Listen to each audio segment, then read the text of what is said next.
মুফাসসির হন, যত বড় ফকিহ হন, আল্লামা হন, আল্লাহ পাকের রেজামন্দি হাসিল করতে হলে, দয়াল নবী সাল্লাল্লাহু আলাইহি ওয়াসাল্লামের সন্তুষ্টি অর্জন করতে হলে আপনাকে বায়াত গ্রহণ করতে হবে।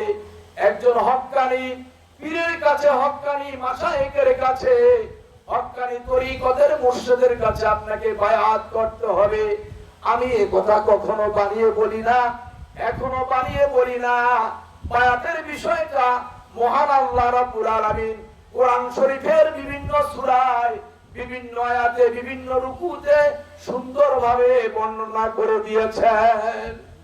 এভাবে কোরআন শরীফের সূরা কাহফের 17 নম্বর আয়াতে কারিমে আল্লাহ রাব্বুল আলামিন ইরশাদ করেছেন, মাইয়াহাদিল্লাহু ফাহুয়াল মুহতাদি ওয়া মাইয়ুদ্লিল ফালান তাজিদা লাহু ওয়ালিয়াম মুরশিদা।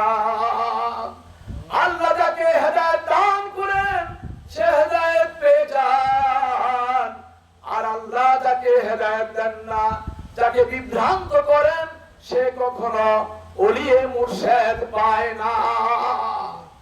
আল্লাহ তাকে বিভ্রান্ত করে বায়াত হয় না, সে কখনো ওলিয়ে মুর্শিদ পায় না। এটা আল্লাহ রাব্বুল আলামিন কোরআন শরীফের সূরা কাহফের 17 নম্বর আয়াতে কারিমায় ইরশাদ করেছেন। কত নম্বর আয়াতে? 17 নম্বর আয়াতে কারিমায়।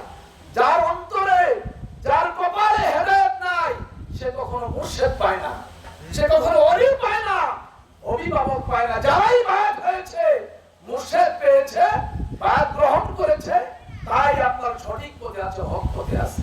সুতরাং আপনাদেরকে, আমাদেরকে হক্কানি পীর মাশায়েখের কাছে বায়াত হতে হবে, মুরিদ হতে হবে। বায়াত হওয়াটা এটা কার বাণী? আল্লাহ রাব্বুল আলামিনের বাণী। আমি কথা লম্বা করব না, শেষ করে দেব। আল্লাহ পাক আমাদের সবাইকে বুঝার এবং নেক আমল করার তৌফিক দান করুন বলে আমিন। আমাদেরকে যেন আল্লাহ পাক নামাজি বানান, রোজাদার বানান, হক পথে পরিচালিত করেন। আমাদেরকে যেন আল্লাহ পাক হালাল হারাম বেঁচে চলার তৌফিক দান করেন। আল্লাহ রাব্বুল আলামিন আমাদের সবাইকে যেন নেশা থেকে পরিত্রাণ দেন, নিষ্কৃতি দেন। আল্লাহ পাক আমাদেরকে যেন পিতামাতার খেদমত করার তৌফিক দান করেন।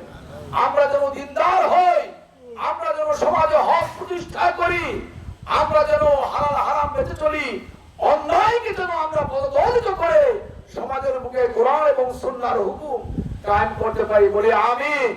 আমরা যারা বায়াত গ্রহণ করি নাই, তারা যেন হক্কানি পীর মাশায়েখের কাছে বায়াত গ্রহণ করে আল্লাহ এবং আল্লাহ রাসূলের সন্তুষ্টি অর্জন করতে পারি বলি আমিন। আরো জোরে বলি আমিন।